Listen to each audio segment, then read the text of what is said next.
Bizim saatlerin direğe çıkartılmasından ilk bana gelen fatura 2983 lira. Sonra bana gelen fatura 1547 lira.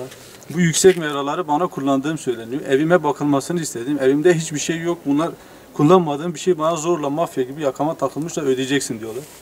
Ben şu faturayı borç harç ederek ödemişim.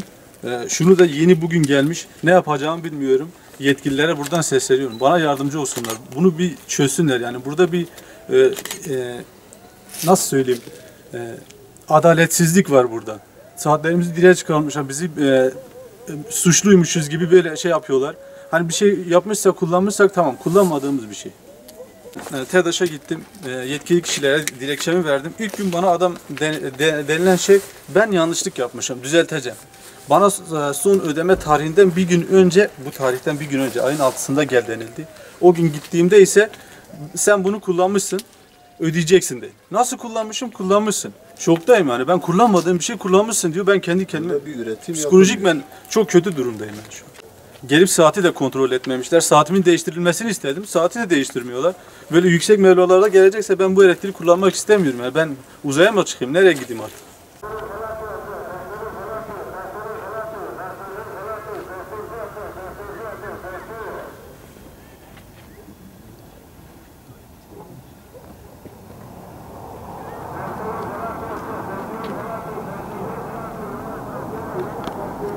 Bak camimizin saatini bile direğe çıkartmışlar. Yani Allah'ın evini bile hırsızlıkla itham ediyorlar. Yani böyle bir düzen karşısında biz de şaşkına çevrilmişiz. Ne yapacağımızı bilemiyoruz.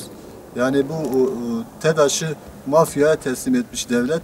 Bu da mafya sistemiyle bizi soyuyor. Yani bizim yani gelsinler baksınlar ki adam internetten bakıyor. Diyor ben ne kadar yazayım bu adama bu ay 1000 lira, 2000 lira, 3000 lira, 1000 lira, 100 lira. Böyle kafasına göre endeksliyor saatlerimizi. Yani biz saatlerimizi görmüyoruz. Kullanıp kullanmadığımızı da bilemiyoruz. Efendim şu an iki gözelli bir evde yaşıyor. Bu yüksek meblağlar 5 milyar kadar bir fatura tutarı gelmiş. Yani artı saatlerimizi direğe çıkarmışlar. Yani ne endeksimizi görüyoruz, ne kullandığımızı biliyoruz. Kullanmadığımızı da bilmiyoruz. Yani bize illaki bunu ödeyeceksiniz diye dayatıyorlar.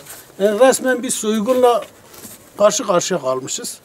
Yani bunu yetkililerden yardım bekliyoruz. Yardım talep edilmesini istiyoruz. Bu saatlerin direğe çıkarılmasına da karşıyız ayrıca. Yani çünkü endeksimizi görmüyoruz. Ne kadar kullandığımızı resmen bizi hırsızlıkla itham ediyorlar yani. Tüm doğuda, sadece bu doğuda geçerli. Neden batıda yok? Yani bu saatler neden batıda direğe çıkarılmıyor da sadece bir tek doğuda çıkarılıyor? Yani bunun da göz önünde bulundurulmasını istiyoruz.